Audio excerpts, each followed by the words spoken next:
The best product managers I have met in my life or in my experience have learned from great product leaders. To be able to make a decision on what is valuable for our customers and what is viable for our business, you need to have a deep understanding of the customers. You need to have a deep understanding of the business. You have to model out and demonstrate the behaviors you want to see. Leaders are the best window and role model for what a culture and environment looks like because they define what is acceptable. The core of a leader's job is to provide clarity about why we're here, clarity about where we're going, clarity about how we plan to get there, and to provide clarity about what's important right now and how we will measure success. Good product leaders learn from good product leaders and practice product leadership. When you make the shift from a product manager to a product leader, your product is no longer the things you're building or creating. Your products are now the people under your care.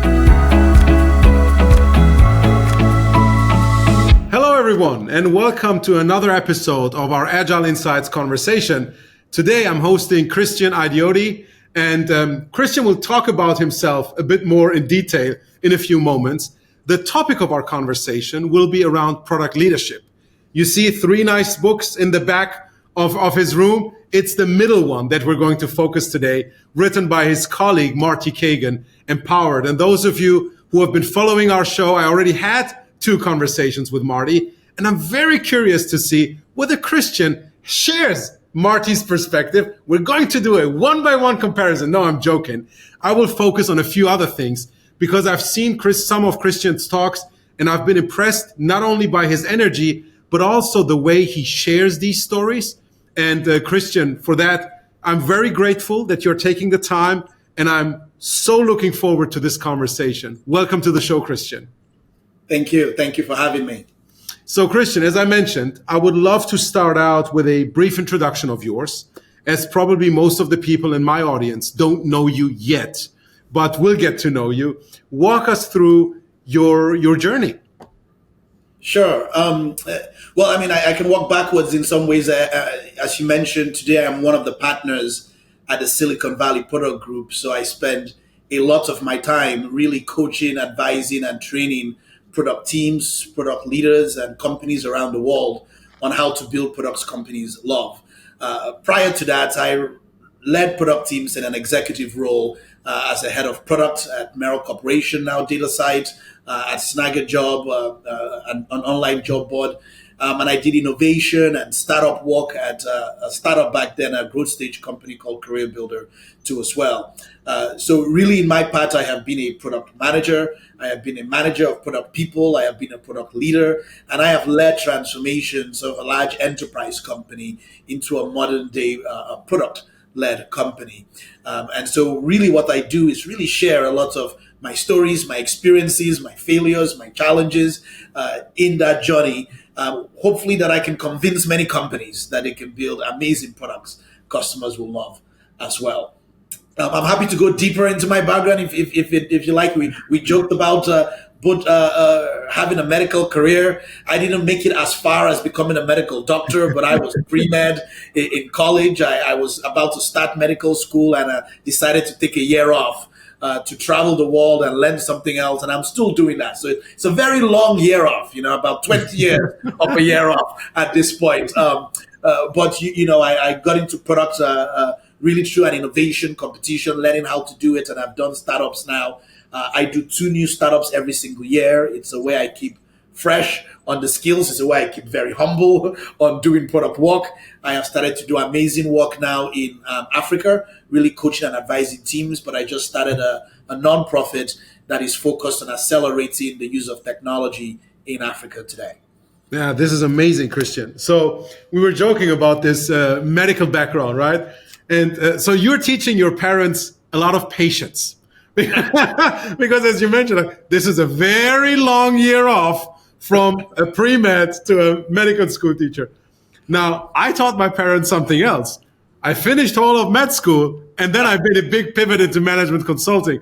They're like, oh man, now we have to deal with it. Now it gets better, Christian. And then we dive into the main topic, actually. My sister also studied medicine.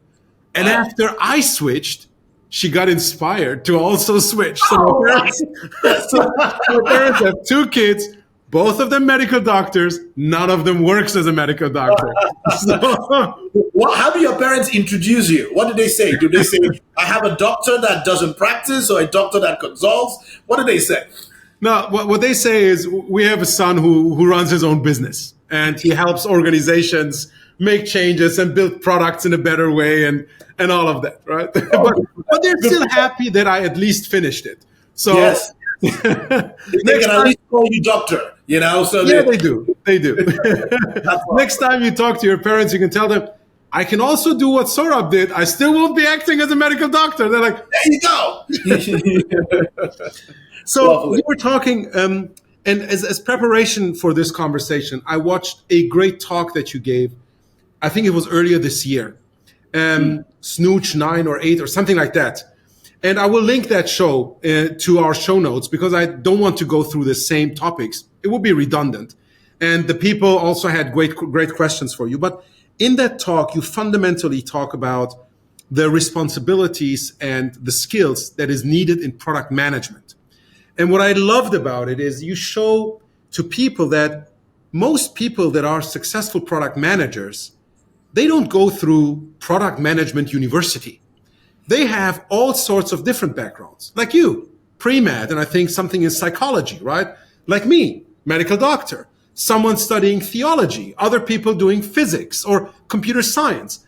Yes. And they become product managers because they are curious. They are problem solvers. They want to comprehend a whole lot of topics of the customer, the business, and the technology. Like Marty refers to like value, viability, feasibility, yes, and usability, right?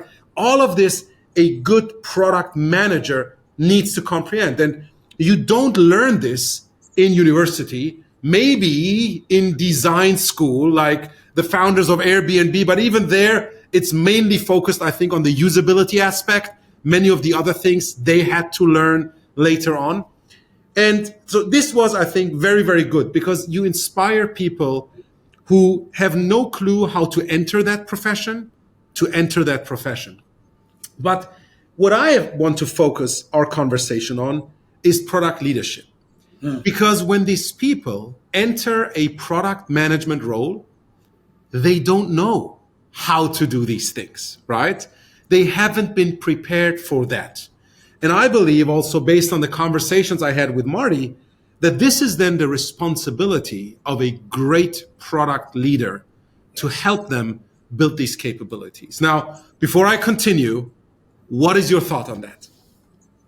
I could not agree more. The best product managers I have met in my life or in my experience have learned from great product leaders. They've not come out of any university. In short, if you even have a degree in product management, it's probably on some anti-pattern in terms of how you work today. And it's probably already flawed or out of date in terms of the techniques you may have learned in university because it's such an ever-evolving, fast field.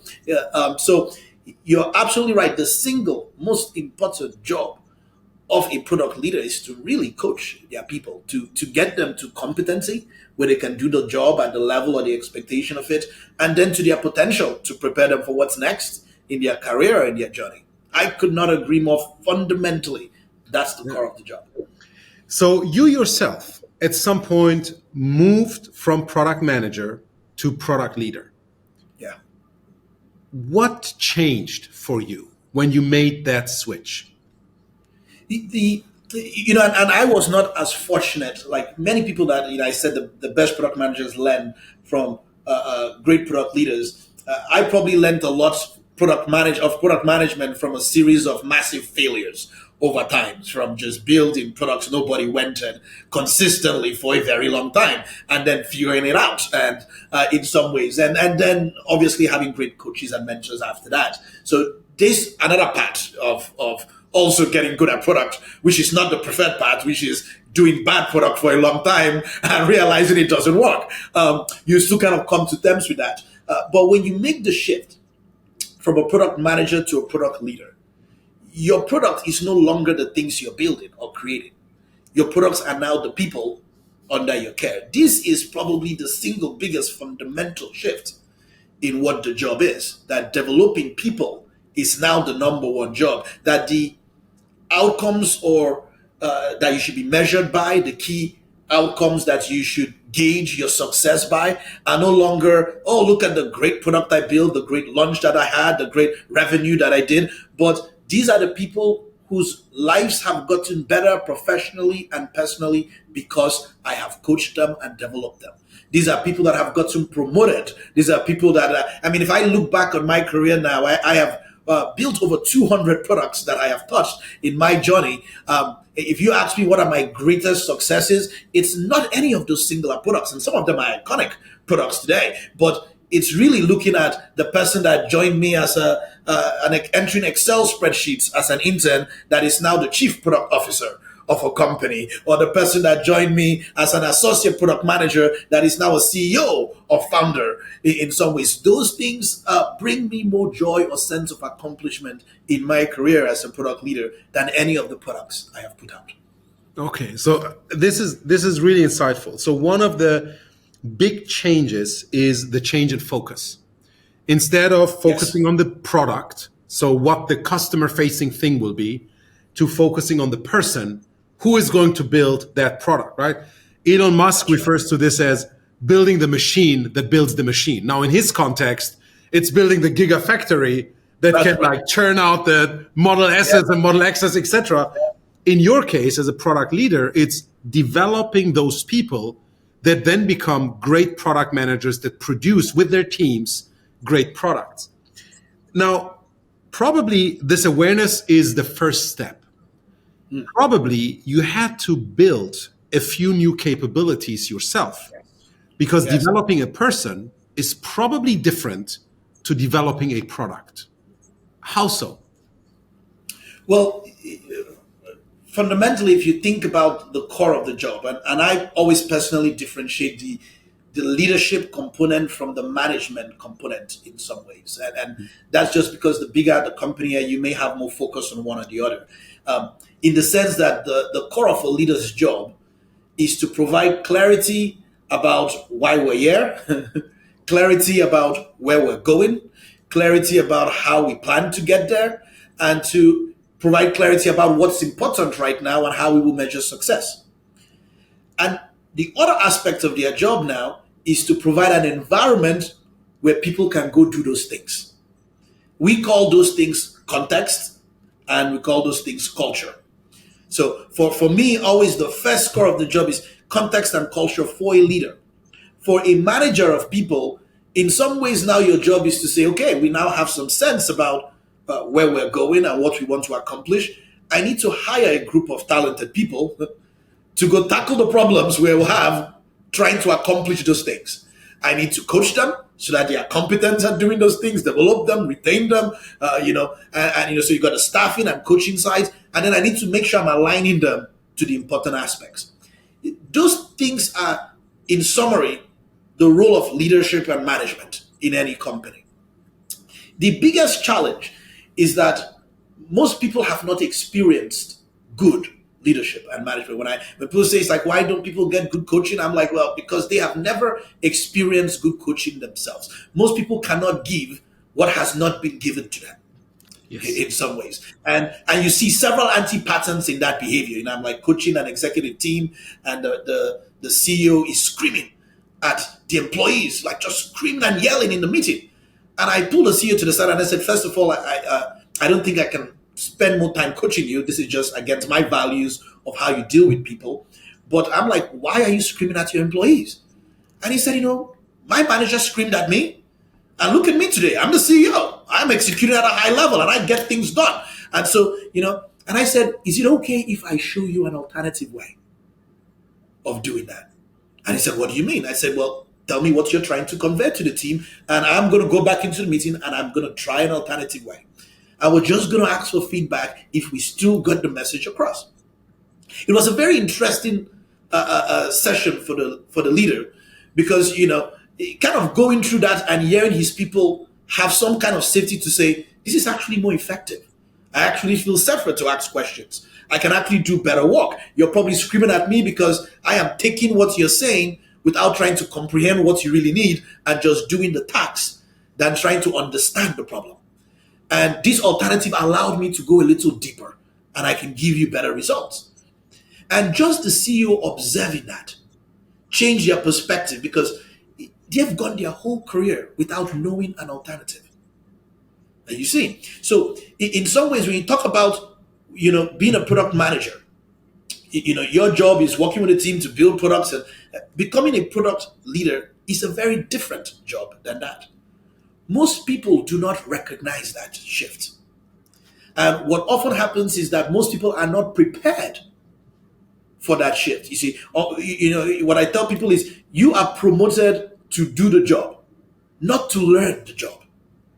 So unfortunately, the second Sohrab becomes a manager, director, or VP, we are expecting him to do VP things. But who trained you, coached you? In short, where did you practice doing VP things before you became a VP? And so what often happens, unfortunately, is that the second you become a manager in title, certain unfortunate dynamics start to come up. You can no longer say things like, I don't know. I'm not sure. I need help. Are you seeing? In some ways, because you are a manager. How are you? How do you not know? How are you not sure? So people kind of carry this imposter syndrome. They carry this anxiety. And what do? They default to learning by what was given to them, how their manager treated them, or they start to Google things. Like they've never done an interview. The first interview they have to have, they go Google how to do an interview. And they pull some random spreadsheet from some company or website that is not theirs with some culture or HR feedback. And they use that. It's like, well, that works. That wasn't too bad. And that becomes their new framework. Are you seeing? And people start to observe that framework as maybe that's a good framework. So we fail to prepare people for the positions that they are going to go into. And what they don't have when they are in that position is a safe enough environment to practice that position. Nobody's going to be like, let's do a mock interview. You're like, I have a real interview, so I have to do something. You see? But you need to do a mock interview or observe somebody do an interview before you do your first real one. So what needs to happen is that, to be a great product leader or make that transition or shift, you have to observe good product leaders, learn from good product leaders, and practice product leadership. If you ask anybody that's ever worked for me, if they come to me and say, I want to be a manager or a director, they'll always tell you my answer is always the same. I'll say, okay, go be a manager or a director. You don't need a title to be a manager. Let me tell you what a manager or director does, and I want to expose you to doing I am not going to promote you to a manager so that you can learn how to be a manager. If you want to be a manager, come hang with me. I'm a manager. You're going to see everything I do every day. You're going to learn the stuff because then when you're a manager, I want you doing manager things. So you can see the shift. Unfortunately, what happens is that the product leaders in many organizations never stop being individual contributors because they know how to be product managers, not product leaders. And so this is the most common origin story of a concept called micromanagement. Is the most common origin story of the insecurities managers feel. This is one of the fundamental observations I've had in many companies in the world, product companies too. Most of them that work as future teams, that the best product managers, product designers, engineers are actually the leaders. Actually the leaders. Because they were great executing in product, they got promoted into it, they didn't know their job has changed. And so they keep doing individual contributor works. They're in every meeting. They're in every decision stuff. They're in every stand-up. Are you seeing? They're going out in discovery. And I see it all the time. And I say, okay, if you're doing that, who is doing the leadership work? You say, well, what is the leadership work? You see, what do you mean? Who is doing the leadership work? I'm here to drive outcomes, and I know how to get it done. I know the customer well, so I'm going to tell the team what to do. I say, well, your job is no longer to do the job. Your job is to get people better at doing the job. It doesn't scale when you are doing all of those things. It only scales when Sohrab trains 5 people to be not even just as good as him, but even better than him. That's how you scale an organization. You see? And the alternative, unfortunate part of this is people will use process as a substitute. You see? Because they are trying to scale. well, Sohrab is great at product management. Write down all of the ways you work, and we will force everybody to do the same thing so that we can get the same kind of value, you see? Rather than coaching other people to be as good as him. Oh boy, you got me on a soapbox on this one. Well, that was great. There were so many things in there. I will pick up on them one by one.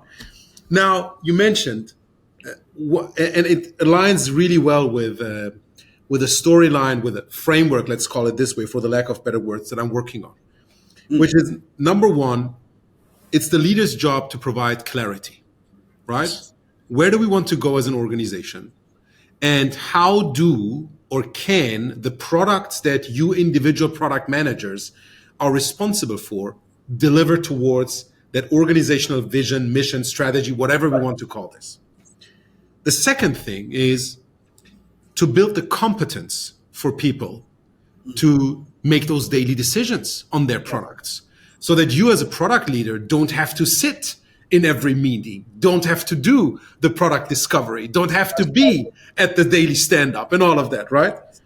And the third thing, and I call them the three things that are required for good decision-making: clarity, competence, and finally courage. To provide the environment, right? Yes. The culture that Yes. people feel safe to make those decisions. And part of that is having the right feedback loops in place. So teach the people in thinking in increments, in small decisions instead of big ones, right? When we talk about Amazon, it's the type 1, type 2 decisions. Create an environment where more and more former type 1 decisions become type 2 decisions, because there is a less costly way to reverse the decision, right? And I think that fundamentally aligns with what you were talking about. Now, when we think about each of these three things, clarity, competence, and courage, let's look at how concretely a product leader can help people get those things. And let's start with the clarity piece. So when we talk about this clarity, about the organization's goals and how the different products are connected to that, what would be the job that the product leader does, and where is the cutoff or the handover, for the lack of better words, to what the product manager does? Because you also want to give them the space to own the product. That's right. That's right. So clarity, we kind of say clarity of context in some ways. We've used the phrase strategic context, and I always like to use simpler words, because I don't want people to focus on terms like vision, strategy, OKR. So those are all ways to provide clarity about why we're here, where we're going, how we plan to get there, how we'll measure success. Those are the things teams need to be clear about. Why, it's kind of the leader's job. As a leader, you are your key responsibility is to champion the values and direction of the company in some ways. And these are facets and elements that we use to help do that. Now, creating a vision is not good enough if nobody knows it. You see, creating a strategy is not good enough if it doesn't inspire good, drive good work or provide focus or help people with prioritizing the things they do. So, it's important that people understand that the job is not just in creating these artifacts or answering these questions, is to ensure that the teams can leverage this to actually do good work. So clarity for me means, let's say we do the work on creating a vision. And I tell people, you're trying to answer two questions. What problems are we trying to solve? Who are we solving those for? Now, there's a question of how do we get to that vision while making money or making our goals of today? That's answered by something we call a strategy, your chosen path to get there. The essence being you're focused, you're leveraging insights on certain things you want to leverage to help you get there. Most companies, strategy is really the way the handoff happens from product leadership to teams. If you think above that, there's a mission.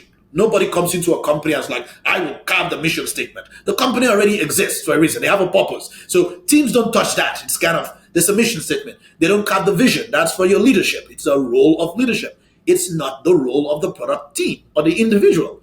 It's the role of leadership to cast the vision. They can also carve out values. These are the things we believe. principles, things to guide us along the way. Those things also inform the culture. And then there's the question of like, what are we going to work on? Who's going to work on? Which problems are important right now? Those are answered in a strategy. Because it's important that when you give teams problems to solve, the idea of a team is that we cannot accomplish things as an individual. So we put people as a team. It's a team sport. You're giving them something to go do. And the idea in our work is a problem to solve. Where do those problems come from? Because what empowers a team is not just the clarity about what we should work on, but why we're working on it. Yeah. What's our other people working on? What's coming next? See, so the strategy becomes super important, and what comes out of that are what people might call objectives in OKRs, problems to solve. And you now hand those problems off to the team. So from the clarity, mission, vision, values, principles, strategy, all leadership work. What comes out of that are problems to solve. The team's job now is to discover a solution to those problems and then to deliver it. Now, super important, because when people talk to me about like, we give a team an objective, and I tell people all the time, it's not good enough to tell people what the problem is. What's really empowering is they understand why it is an important problem and how we will measure success in solving it and how we will know we've solved the problem. This requires some really deep leadership work, because I'm not just telling to you, go build, go increase profit. I'm explaining to you a little about how our business works. You are clear about what profit means, how it is calculated in our company, and the impact of it on our business. So it's beyond, the leadership work is beyond checking the box on, I communicated this or I created an artifact. There's an important aspect of communicating not just what that is, but why it is important. So that's a core component for me on clarity. Is clarity of context, communication of context, and there's the coaching of context, which is often one of the biggest misses in companies. I see leaders all the time will tell me, we had an all-hands meeting. I announced to people all the time our top priorities. Why is it not sticking? Nobody ever, but I ask people, they say they don't know it. And I say, well, because people communicate differently. You have to coach it. The most effective way of communicating what is important to people is in a one-on-one. I know it is hard for people to hear. Oh, well, that doesn't scale. I want to inform everybody. I say, well, if a CEO informs his direct reports and explains to them the most important things and why they are, and they take it and communicate to their report, they ask their questions, they get the clarity, they communicate it down. If that is the most impactful way, you can have an announcement. But in the next one-on-one as a manager, I say to you, we just announced this important. Do you understand it? Do you have any questions? Do you know how we measure success? Do we know your role in it? Are you competent to execute at it? And you see, you are coaching the clarity. You are coaching the context. It is not a one-time thing. It's not a check-the-box thing. It's an everyday thing. Yeah. No, I think this is very important. I mean, John Carter speaks about under-communicating the power of vision by a factor of 10, right? And this is mainly related to the person who crafts the vision for change. But the way you mentioned it, it's on every single level, yes. Right? Because in many cases, the people that are further down in the organization, and I don't mean this in any way or form disrespectful, don't speak the same language as the CEO does. But they do speak the same language with their direct report or with their supervisor, right? Yeah. And if they have a conversation about that context or where the organization wants to go and how they intend to go there, especially focusing on their area of the work, this is going to be very impactful for people, yes, in terms of aligning them behind that shared vision and then helping the organization to move forward. Now, this was clarity. And I believe, so for me, it became more clear where the line is for product leadership and then where it's for product management. And I think it's very important because some product leaders that I've observed not knowing what their responsibility is, in many cases, they're like, yeah, but we need to delegate more and more decision-making authority. So they move that kind of clarity to the product managers or product owners, whatever, right? But they don't know how to take the organizational vision, right, and make it connected Yeah, to their product because they haven't had the interaction with the C-level. And that's right. everybody is frustrated because they're not creating that match. Now let's go to the competence part. There are so many things, and you highlight this really well in your other presentation, that product managers need to be good at. Yes. For example, product discovery, to some extent, business modeling, right? To some understanding APNL, all of these things. And at the same time, a lot of technological things. They don't have to be the programmer, but they need to have an understanding and imagination what can be done with technology. As a product leader, how do you help these people build these competencies? Yeah. There is part of product leadership where I think many leaders don't even know what these competencies should be. I often joke with people, nobody does their job description, and I see so many product management job descriptions written by HR or some group that has never done product management. And there are many things you cannot disclose in a job description about what the job is. And, most job descriptions are written by a manager or HR and not by the person actually doing the job. If you actually ask a real product manager at a company to write it, it'll differ from what a manager writes because the expectations of management in the job often differ from the realities of doing the job. Competency for me is not just a reflection of the skills you need to execute, but also the skills you need to execute at the level you need to execute, at the expectation you need to, and also the perceived level of competency by others. This is an interesting dilemma because you might think you're awesome, but if other people do not think you're awesome, they will not trust you, and as such, they will rather tell you what to do than ask you to help them solve problems. It's kind of like I describe it like if I throw the ball to you and you keep dropping the ball, I will stop throwing the ball to you. Or if I don't trust that you catch the ball, I will find somebody else to throw the ball to. It's the perception of your competency or your skill. The only way many people know people are competent is by testing them. Human nature, we test people every day. And it's subconscious in some ways. We kind of say, "Hey, what's 1+1?" You answer 2. I know you know how to add math. I don't care how you learned. I don't care, but I now have some perception that you know that 1+1 is 2. So the more I ask you questions like that, the more I am sensing your competency in your work. It is super important that product leaders understand the core competencies needed to do the work. Going back as you're a medical doctor, I always say I like looking at product managers as medical doctors because all doctors in the world, even today, you're a management consultant. I can almost guarantee that, if somebody has a headache, you can probably think of something to tell them to help them with your headache. If somebody is passed out beside you, you might be able to do CPR or help. At the very core of being a doctor, you just have the same fundamental tenets. I can see a problem, I can try to diagnose, I can do some tests to quickly validate what the issue is and maybe come up with some prescription or solution to that problem. You could specialize in different areas. You could be a heart person, a brains doctor, a general doctor, an emergency room doctor. Those for me are like different technical aspects of product management. You could get, that will require different competencies when you do so. Because you're now focused on the heart. You need to learn more things deeper than maybe a general MD.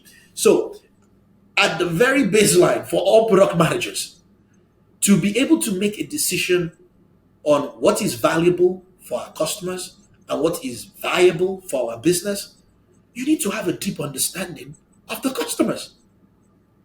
You need to have a deep understanding of the business. How would you know it works for the business if you don't know the business?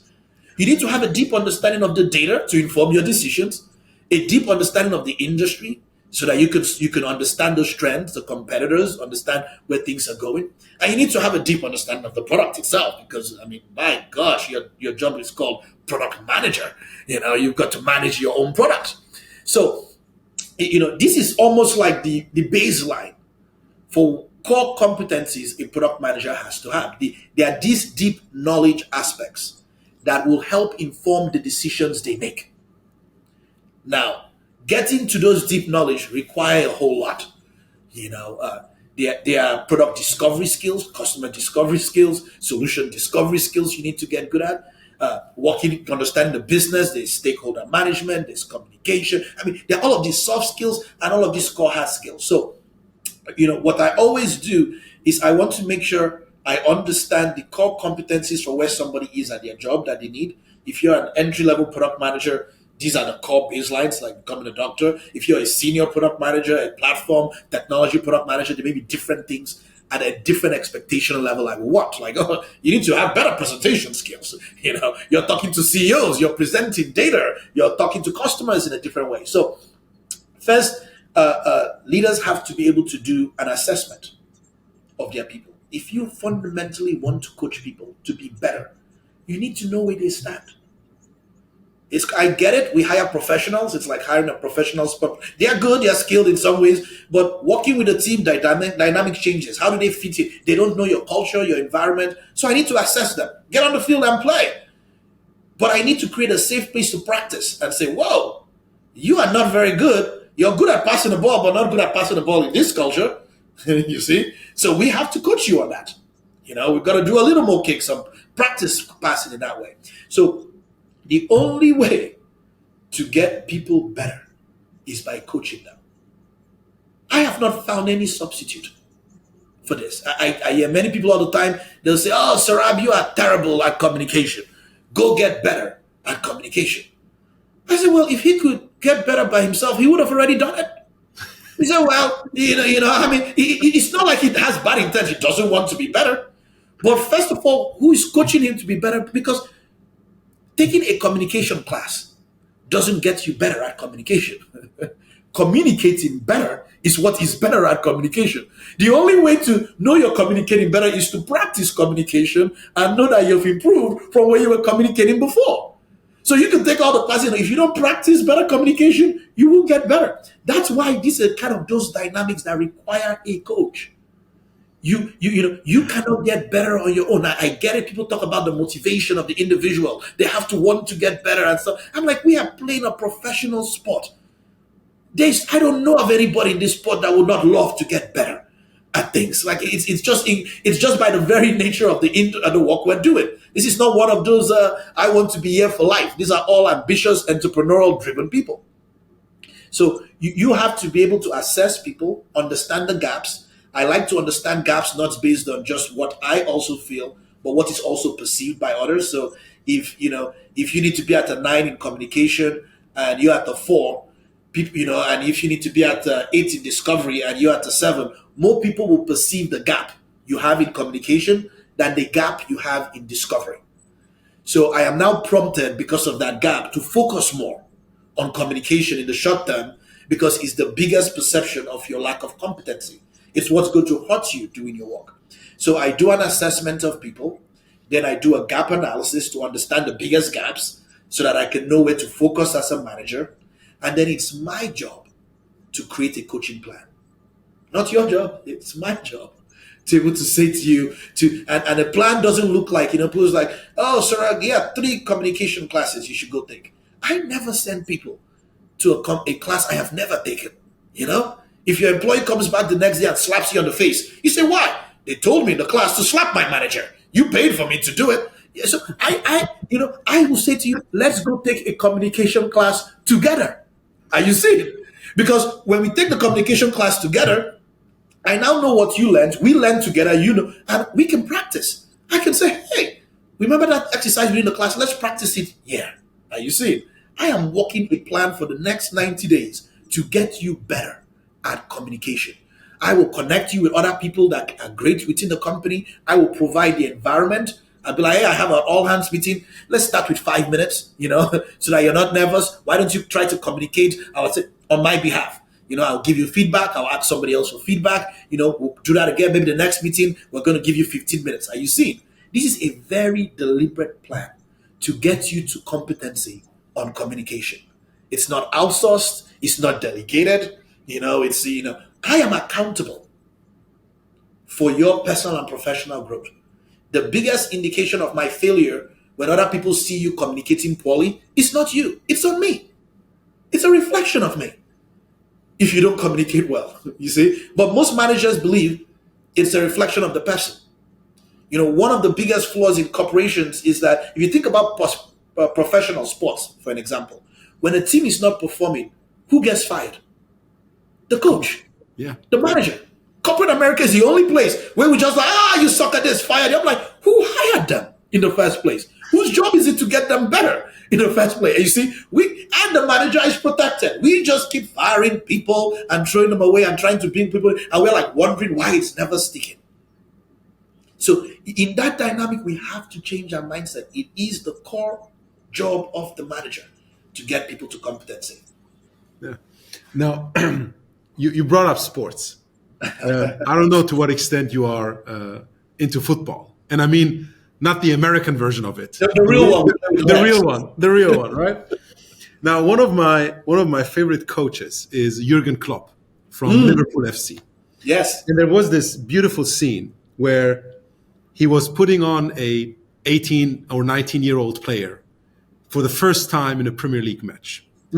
And before he got onto the field, this young boy, he hugged him from the back and he whispered into his ear, "If you mess up, it's my fault.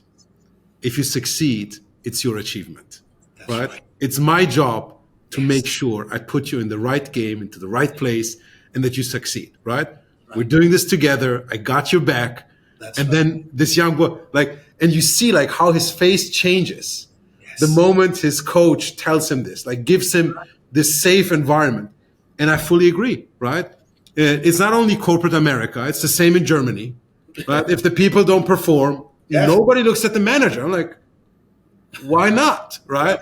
Because in hospitals, it immediately goes to the head of the department. Yes. Right? If you look at surgery, if a surgery goes wrong, it goes to the head of the department. And while you were speaking, I mean, there's so many analogies. And I had this conversation with Marty as well, between how you look at, as SVPG, at the role of a leader, no matter whether it's in product or technology or design, right? Or product marketing managers and medicine. Because what we had there, we referred to it as see one, do one, teach one, right? And every single attending physician was measured by how they are developing the next generation of physicians. I love that. Because we all know, I mean, in med school all over the world, the smartest kids make it into med school, right? It's one of the most desired jobs. Finishing med school is tough, right? But we all know, no matter how smart they are, how much they worked, they're not finished yet, right? In order to specialize, and you brought up, you could be a heart specialist, a brain specialist, you could be a general practitioner. Even that is a specialization. Someone needs to coach you. They need to show you how to do this. And it goes procedure by procedure. It's not like, oh, he can do an appendectomy, so he can also do pancreatic cancer surgery. No. That's a completely different thing, right? He needs to see it multiple times, right? The one is just a replacement for any number. He needs to do it under supervision, and then he needs to become a teacher of that thing to other people. And when I work with leaders, one of the questions I ask them, I was like, how much time, look in your calendar, how much time do you spend on consciously developing people, right? We can call it coaching, we can call it teaching, whatever. How much time do you help people build up new capabilities? They look at their calendar, and usually the response is 0. Wow. It might sometimes happen, right? But consciously dedicating time to this, the way you laid it out with the example of becoming a better communicator, going together to a workshop, seminar, training, whatever, coming back, creating a plan, right? Putting that plan into place, almost 0. Now, I wonder whether your experience, if you would ask your clients, maybe you ask that same question, whether your experience is similar. Absolutely. I mean, and I'm hoping, not as many are near 0, but definitely not enough. Maybe they are carving out a one-on-one in a week, and they might use the one-on-one as a status update. Exactly.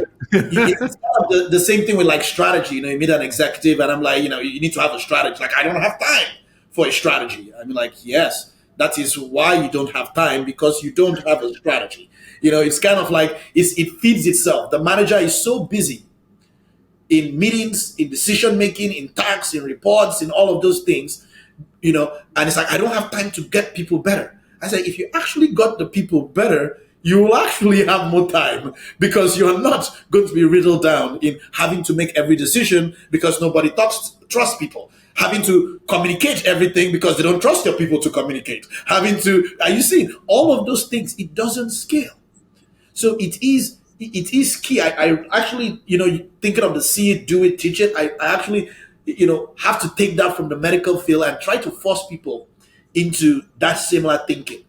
Most managers don't provide good coaching because they've never seen it. Most people outsource a strategy to some other company because they've never done one before. And once you start outsourcing it to other people, you keep outsourcing it because that's what you've done. You've outsourced it and you've seen it outsourced. So you never learn how to do it. And it's so tough because you're like, I'm so busy. When will I have time to learn, get good at it so that I can go do a strategy? We're always under pressure. It is, you use that example with the sports person. We want you to get better. We want you to, and I hear people complain about their employees all the time. And I say, have they seen an alternative before? No. Oh, well, I told them, I showed them how to do it. Where did they have the safe place to practice doing it? Because when you showed it to them, it was nice, but you just said, you were safe for you, but not safe for them. And, and you only get to competency to your point when they can teach it. I love that. That's actually when you can promote somebody to the next stage in some ways, that. So it is, competency for me, you have to see it. That's why I say the best product managers have learned from product leaders because they've seen good product management and they've practiced good product management. So if you cannot create an opportunity to coach people and demonstrate good values or competencies and provide an opportunity for them to practice those things, they won't get better. I've never seen any professional arena where they put people on the field of play without having them practice. Yeah. I mean, just think about it. But we do that every day. Their resume speaks great. They are wonderful in this. Go, solve the problem, jump in. It's like all the time. And we're always like acting surprised at the outcome. Well, that didn't go very well. CEO is upset about that. I'm like, well, did you practice in a good way? Did I get? So we learn a whole lot from wartime scenarios. It kills effectiveness and productivity in so many companies. Now, if you think about it, right, you mentioned practice. If you think about the world of sports, what percentage of their time are athletes spending in practice compared to the game, the competition, right? Yeah. For football players, if they have one game, let's say 2 games a week at max, right? Champions League and Premier League, that's twice 90 minutes. Yes. And let's say they have like a 30-hour work week, right? So they're 90% of their time in practice. 10% in the game. Yes. Let's look at sprinters like Usain Bolt. Man, yes. This guy's like 99.9% of his time in practice, 0.1% of his time in the game. Now, I don't expect organizations to provide you with 90% of your time practicing stuff. Yes. But man, there needs to be some time to practice. So, my friend, I mean, to show you how dysfunctional it is, as a percentage of time, if you ask any person like how much, you look at Spando and say it makes sense. But every scenario in a corporation is a competitive, wartime, real world scenario. You can put your brand, your revenue, your stuff. And I say, well, when did we create space to practice? Yeah. I don't know what the number should be. I mean, I think, if we can start as a culture with 20% of practice time in our work week, we will be a significantly better environment. And I mean, if you look at it, right, both 3M and Google and probably many other organizations that are not as known have this 20% time or had this 20% time. That's right. Which is an environment where people can practice. That's right. Because they're spending on projects that they decided to work on. Yes. Those are not business critical. That's right. Sometimes they turn out to be great, right? Like Gmail, but they Yes, start out as a hobby, as a practice opportunity. And they still can result in some revenue for the business, that's some other right. outcomes. Yes, But the practice in itself would be enough of an outcome. It that's right. just takes, I think, the level of awareness Yes. for organizations to get there. Now, this practice leads me to the third piece, right? We had clarity, competence, now courage. So having the availability or the ability to practice obviously makes you more courageous to take those decisions on a daily basis when you are in the game.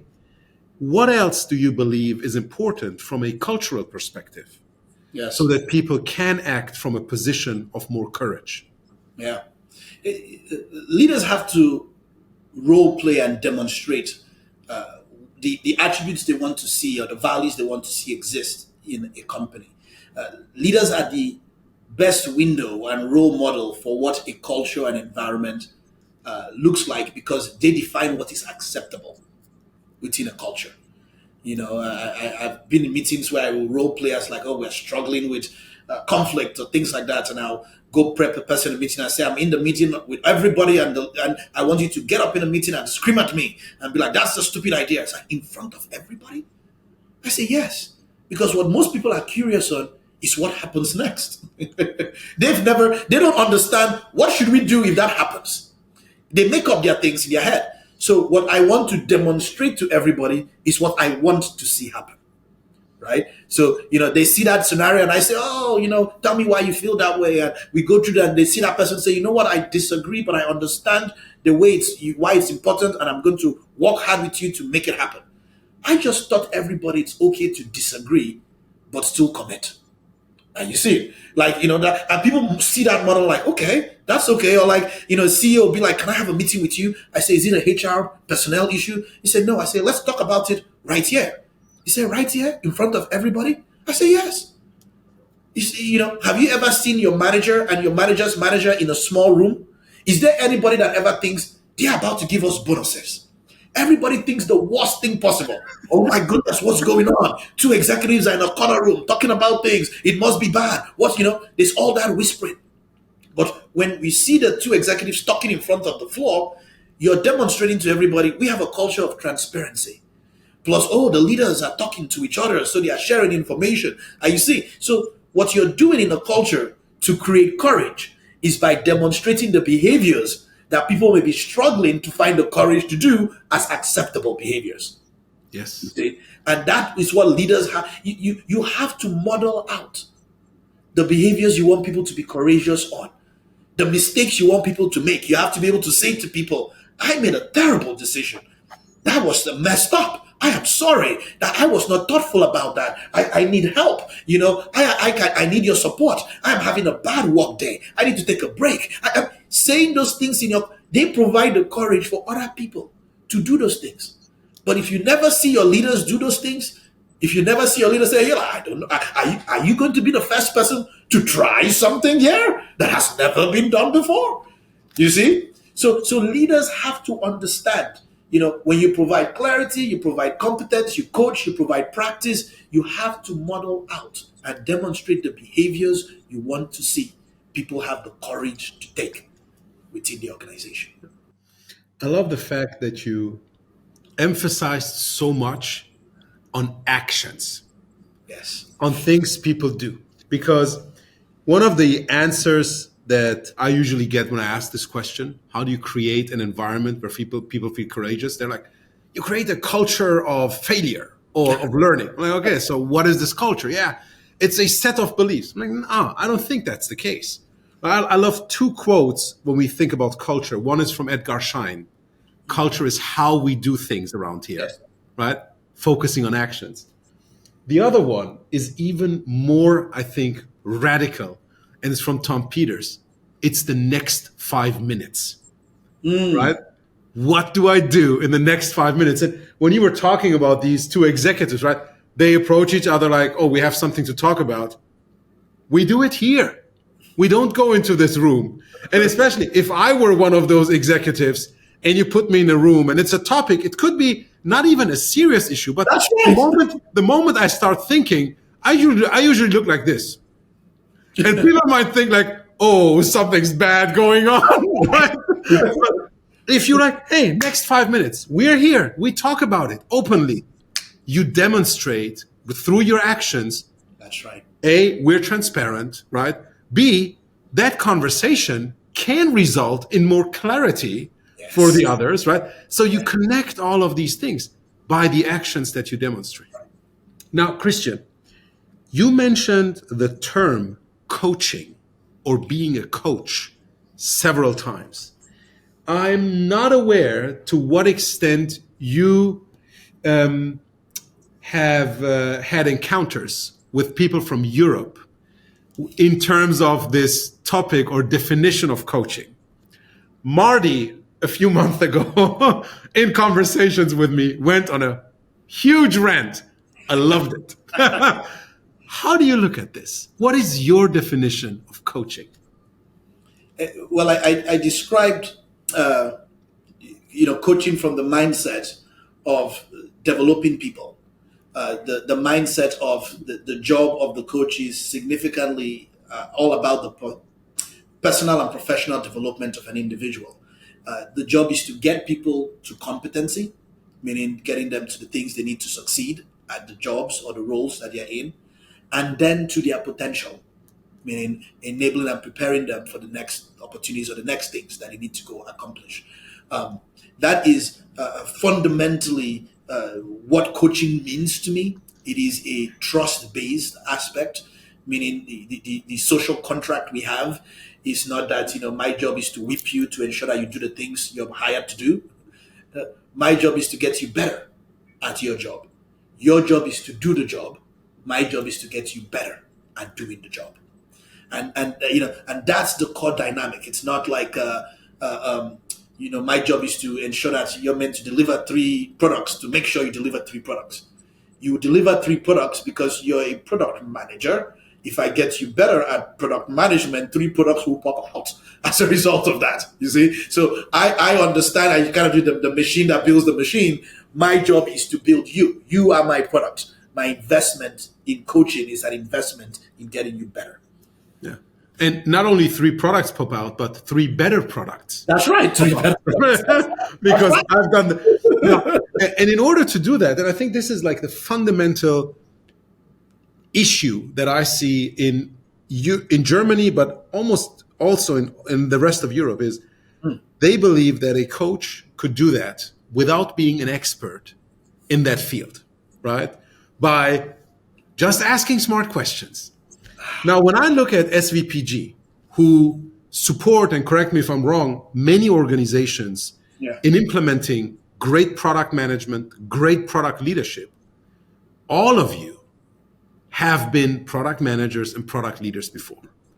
And I believe that it is this fact that allows you to do that. How do you look at this? Do you believe someone without your background, I mean, not exactly your background, but with your skill set, expertise, and war stories could do the job? Okay, well, do the job and being good at the job are 2 different things. Be good at the job. Be good at the job. The reason most of us are good at the job is because we kind of know what good looks like. Are you seeing? It accelerates our assessment mindset of being able to differentiate between the best and the rest and what good looks like. Like I mentioned before, most people don't even know what good. They might think screaming at you is good because their manager did it to them. Are you seeing? So because we've experienced what good looks like, it accelerates our ability to do that. However, I have met several great coaches that are great at getting people better because they have this astute awareness of what they do not know. So I even use the example of taking a communication class. Let's even turn it around as being a technical class.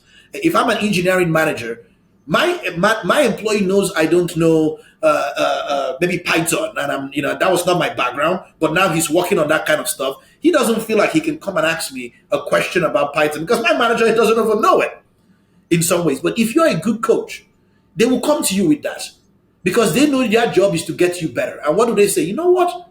Let's go both take a Python class together. Let me hire a Python coach. Let me bring in somebody that knows Python. It's why, like you see, professional sports teams, they might have conditioning coach, defense coach, offense coach, people that are skilled at certain areas, but there's an overall coach that is caring for the whole team. So great coaches have this astute awareness of the competencies they may not be good at, and they bring that to the team if it's needed to help people get better. It's not about being an expert in all of those things. Now, does it accelerate the fact that I have been a product manager and I, been in your shoes to know what good looks? Absolutely. It's great. That's why you see many former coaches that were players do well. But you also have coaches that have never played that are also doing very well. But they do have people on their team that have played. And like Jose Mourinho, Yes. they are students of the game, right? That's right. So That's right. like the tactics of the game, they are like amazing at this, and they are great team builders. Yes. So when you listen to interviews of former Jose Mourinho players, they absolutely love this guy, Yeah. right? So Yes. yeah, no, I have a final question. If you still have time for me, Christian, Yes. maybe 5 or 6 more minutes.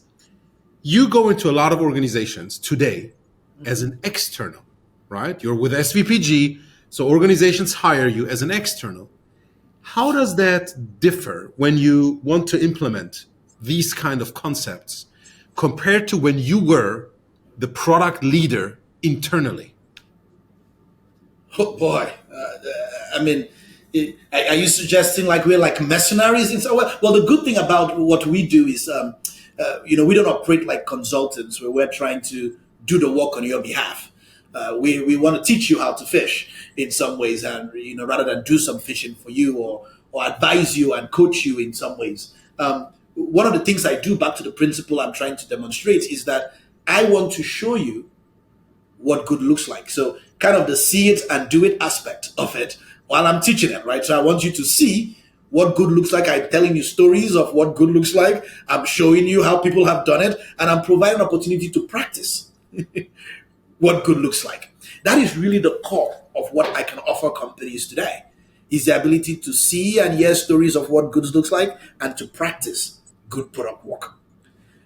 As a manager, if I were within the team, I have accountability to actually now doing it in the real world. And that's a very different ballgame, because I now have to take what I have seen and done in practice and actually go do it. So, that part probably is the hardest part for me in my job, because, those things take time. You're also building courage for people. Some people can see things once and jump on it. Some people need 3 practices to pick it up. Some people need 2, so you don't have that luxury of giving that individual attention to how much practice people will need before they get the courage to do it. But to the very extent that I leave everybody with an example of what good looks like, I have planted a seed. And a big chunk of our work really is in grounding people on those seeds of meaningful transformation.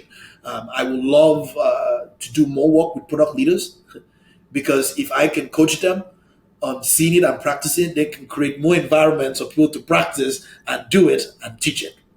Right? That's kind of that core. So, I am biased towards product leadership because it's scalable.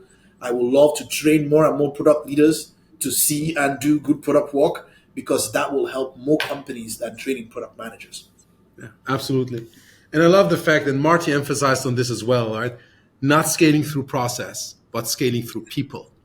And that, for me, my deepest passion is this enablement, right? Coming from the medical world. And yeah, you enable people and you scale through that enablement. So, Yeah. Christian, I really enjoyed this conversation. I knew I was going to enjoy it. And when we met prior to this conversation, we already laughed so hard. I knew this is going to be great. But it was even better than I expected. So thank you so much for taking this time, answering all of my questions. I would love to host you at some point again. I will reach out to you by email. Yes. And really, thank you so much. Thank you for having me again. Thank you.